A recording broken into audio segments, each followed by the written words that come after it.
All right, James, so first of all, tell me what's new in Hinchtown.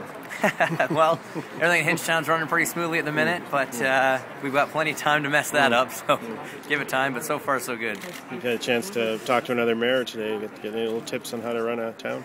Yeah, I mean, he's a much more legitimate one. He actually got elected. I was self-appointed, so I definitely get some tips from him in case somebody ever decides to run against me, because that's a very likely way that I'd lose my seat.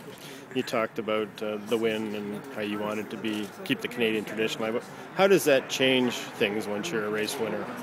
Well, the big thing is that that's something that they can never take away from you. You know, for forever now, we'll be known as IndyCar race winners, and it's very cool to now look at the list of Canadians that have made it to IndyCar and have stood on top of the podium, and to have your name alongside the guys that I grew up watching and my racing heroes is a pretty cool feeling. You also mentioned you don't get a lot of chances to put your feet down on Canadian soil and get a Tim Hortons and stuff like that. It's got to be a lot of fun to be home for a little bit. Yeah, it's great. Anytime my job brings me home, it's nice. Any free time I get, I try and come home, and every once in a while, work will bring me here, which is good, and enjoy the little things like Tim Hortons and different colored money. And you get to basically, you say, almost a home race with all the Canadian fans that'll be there.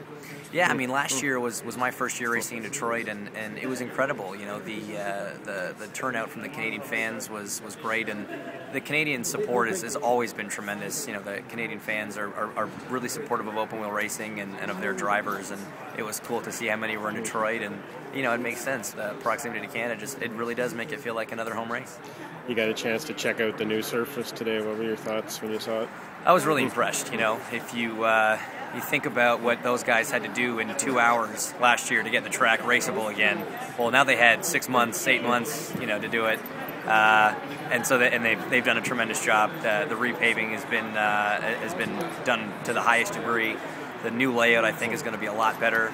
And on top of it all, you've got this new format with the doubleheader races, which I think is going to be very exciting. So the Chevrolet duel in Detroit, man, it's going to be exciting to see how it all unfolds. And that second straightaway offers a lot more chance to pass too, which will make the race more exciting. Exactly. It was a very difficult circuit to pass on last year. You had to be pretty brave and get pretty creative if you were going to make a move on anybody. And I think with the new layout, we're going to see drivers a lot more opportunities to pass, and it makes it more fun for us, and ultimately it makes a better show for the fans, and that's what we're really here for. All right. Thanks a lot, James.